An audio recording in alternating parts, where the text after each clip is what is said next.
Now, verse 21, Job was extremely ignorant. Extremely ignorant. He has not got a Bible. He is not born again. He does not have the Holy Ghost on the inside.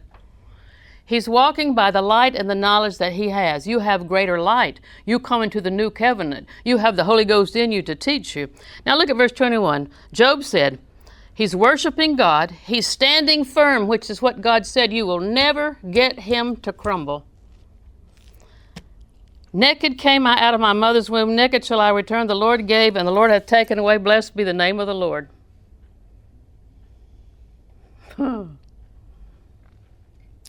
That is not true. That's what he understood, but it isn't the truth. Now, I've heard that read at funerals. It breaks my heart.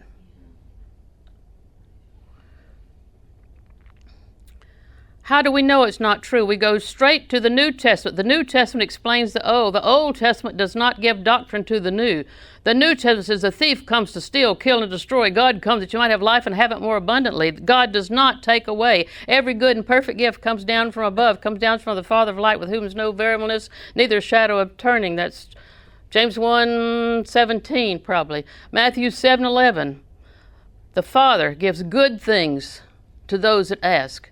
The Father does not destroy. He does not give and then take away. You wouldn't do that to your children. Give them your old vehicle because they're now 16 and then decide, I'm taking that back. That's my favorite old car. Now we have an old truck. It's a 2001. It does the yard work, takes trash to the road and so forth. And it only has less than 40,000 miles on it, even though it's 20-something years old. Old does not mean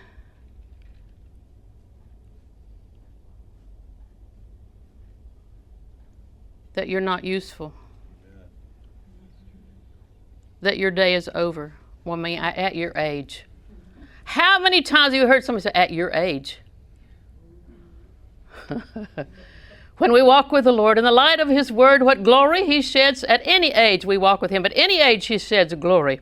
And so what we have here is that this verse is truly stated, but it wasn't a statement of truth.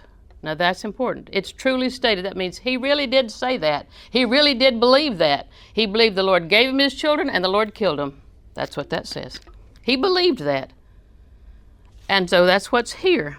But we don't use that to establish doctrine because the thief kills, steals, and destroys, not God. Yes. Do you see that?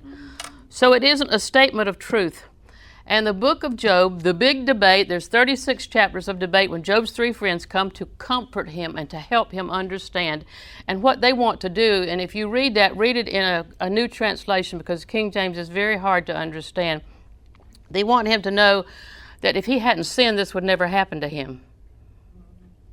Now, that's not true either. Bad things happen to good people.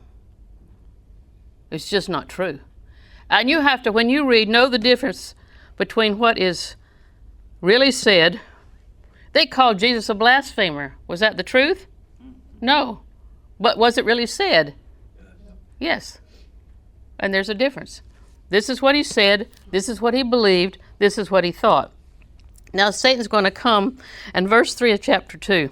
The Lord said, have you considered my servant Job? There's none like him in the earth, a perfect, upright man, one that fears God, eschews evil, and shall he? And still he holds fast his integrity. What God's saying, I tried to tell you, he'll never compromise. He'll never give up what he understands about me. He'll never quit worshiping me. I told you that, Satan. He says, still. You see that still? He holds fast his integrity. Now, when people go through difficult times, sometimes they do retreat from the things of God. One gentleman whose wife died wouldn't ever come back to church. People tried to help him, tried to reach him. He had little understanding of God. I was not the one who talked to him, but the people who talked to him felt like his pain and his agony, and he was deeply pained by her death. There isn't any doubt about that. But he let that agony dominate him, and he retreated from God and from the house of comfort. This is a house of comfort. Paul said, he will comfort you with the same comfort that I myself have been comforted with.